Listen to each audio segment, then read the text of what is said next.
Hello, students. We're here watching this, or rather, you're here watching this screencast about section 2.3 in our Honors Algebra 2 Trig class, and section 2.4. We're talking about determinants and matrices, and I want to go over a couple of basic concepts with you today, one of which is called Cramer's rule.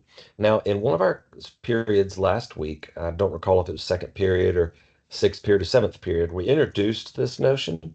And so what I'm going to do today is reintroduce it, and so that our friends maybe who weren't there in class could definitely understand. The idea is here in red, we have a new way of solving out a system of equations, okay? This is what's known as Cramer's rule. It says that by finding three specific determinants, you can solve a system of equations. And what's nice about that is that determinants are really only making use of the numbers. And so we can do this very quickly and very easily without a whole bunch of algebraic manipulation. First thing we're going to do is we're going to start by taking a look at the left-hand side of our system. I've got a little 2 by 2 system drawn up here, and you can notice that this is in standard form. We've got an X column, we've got a Y column, and we've got a constant column. And what we're going to do is we're going to make use of those columns, and the first determinant we calculate is going to be called the determinant of coefficients. Here's how it works. It's really just a snapshot of that left-hand side. So we've got a 1 and a 1. We've got a -2 and a 7. All right, and so those four entries really just they come as a snapshot from the left-hand side, those four coefficients. And I know that you remember our shortcut rule for calculating a determinant, and that's doing a little diagonal multiplication. So we're going to go 1 times 7, and then we're going to subtract -2 times 1. So it's going to be plus 2, which winds up equaling 9. So here, the determinant of coefficients winds up being 9 for us. Okay, now you might notice in Cramer's rule that that's going to be the denominator for each variable in this system. So x is going to initially have a denominator of 9, and so will y. And I want to make a special note that if that determinant of coefficients winds up equaling 0, then this is one of those two special cases where it's either a dependent system or an inconsistent system. We'll talk a little bit more about that in just a bit. Since obviously in this example, our determinant of coefficients is 9, that doesn't apply. So let's carry on with our next determinant. And what we're going to do is we're going to calculate the determinant, what I would call the determinant of x. Okay. So the determinant of x is going to be, again, a snapshot of the left-hand side, but we're going to replace the x column with these constants. So it's going to look just like the determinant of coefficients, except instead of that left-hand column being 1 and -2, it's going to be 7 and 4. The other two will stay the same, and then we cross multiply and solve. We get 49 minus 4, or 45. And you guys should be getting to the point at which you're very comfortable with solving out determinants, especially these 2 by 2s by hand, because you had a Delta Math assignment practicing 2 by 2s last week. So that's the determinant of x. So I now already know, I know the numerator is going to be 45, and I know the denominator is going to be 9, 45 over 9. I now know that my x-coordinate here is going to be 5. And look at how quickly we're doing this. No algebraic manipulation like we would have to do with substitution or elimination, and not a whole bunch of button pushing and programming and remembering processes on the calculator. This is just down and dirty, quick and easy, determinants and Cramer's rule. Here's our last little piece. We're going to find the determinant of y, and you could probably guess how we're going to do that. We're going to replace the y column now with these constants, 7 and 4. So we're going to still have the 1 and the -2, but our next column is going to be, instead of 1, 7, it's going to be 7 and 4. Now I cross multiply, I get 4. Just to kind of spell that out for you again, I get 4 minus, and then 2 and 7, -14. I need to scoot over a little bit here, excuse me. How am I going to do that? Let's go back, pardon me. I think I hit that with my finger on accident. There we go. Clean that up a little bit. What did we say? 14. So 4 minus negative becomes plus positive, or 18. And now I've got that determinant of y over the determinant of coefficients. So I now know that y is going to end up equaling 18 over 9, or 2. So my solution for this system is a nice ordered pair of 5, 2. And again, it hinges on your usage of what's called Cramer's rule, where you find three determinants. Now, on Delta Math, they're going to ask you for what those three determinants are. So please be prepared when you guys are practicing these. Please be prepared to give them the three determinants. You got the determinant of x, the determinant of y, and that determinant of coefficients. And using those three, along with Cramer's rule there in red, you can solve out this system pretty quickly.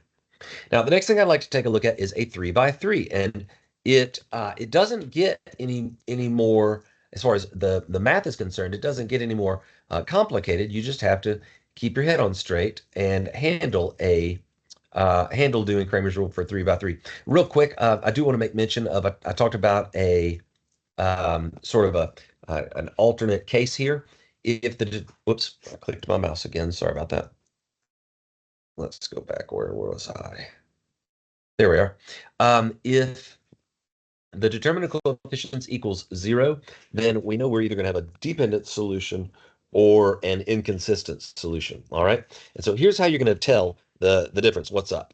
If you have a determinant of coefficients that equals 0, and both of the other two determinants also equal 0, then it's going to be a dependent system, infinitely many solutions. Okay. That's where we talked about there's the one line and then another line sketched out. Right on top of it, graphically speaking, they have infinitely many points in common, and so there's infinitely many solutions to that system. All right, graphically speaking, we said an inconsistent system would be if those two lines were parallel and they never crossed.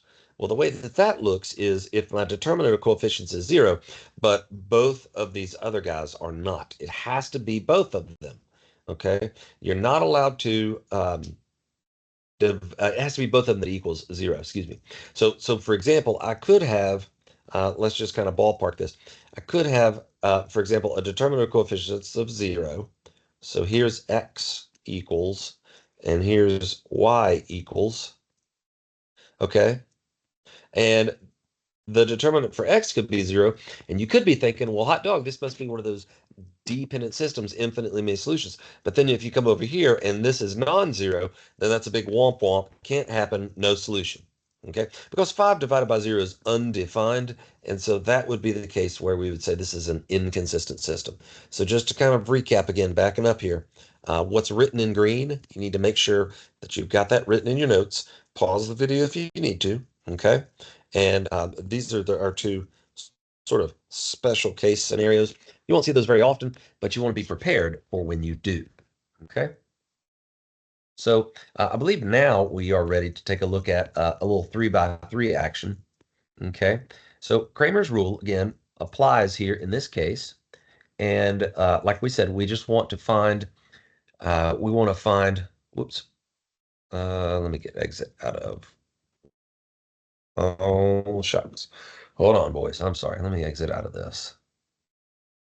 There we go. Whoops. I was good at editing YouTube videos. I'd edit this out, but I'm not. There we go. Just wanted to zoom in a little bit. I'm doing this from home, and so I don't have my normal stylus with me. So y'all bear with me. I appreciate your patience. All right, so what I've done is I've got this system. It's a 3 by 3 system, and just for variety's sake, I've got the three variables are RST. Okay, it's as though you're playing a little Wheel of Fortune. RST being the three letters we've got here. Then we're going to calculate the determinant of coefficients. Then we're going to calculate the three other determinants, which are dr, ds, and dt. And I've already auto-populated those three determinants with the constant column in the appropriate spot. So for example, for dr, for this determinant of my first variable, I've got my first column replaced with those constants right there, with those constants. And so what I want to make use of now is I'm going to fill in the rest, and I'll try and do this succinctly. We're going to fill in the rest and practice calculating those. I tell you what, this is not going well with full screen. So let's do this. Let's pin the ribbon back on there. All right, let's try that again. So determinant coefficients we know is going to be -5,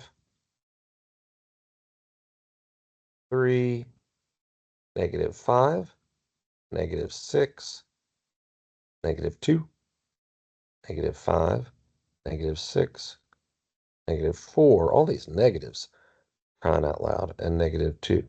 All right, now if you were doing this by hand, we talked before about since it's a 3 by 3, what we could do is we could rewrite those first two columns and do our diagonal multiplication trick. And so I would encourage you guys to pause the video, work that out, see what you get. I'm going to try to do this one in my head if I can keep track of what we've got here. So you can go ahead and pause the video and we'll see what happens in just a moment.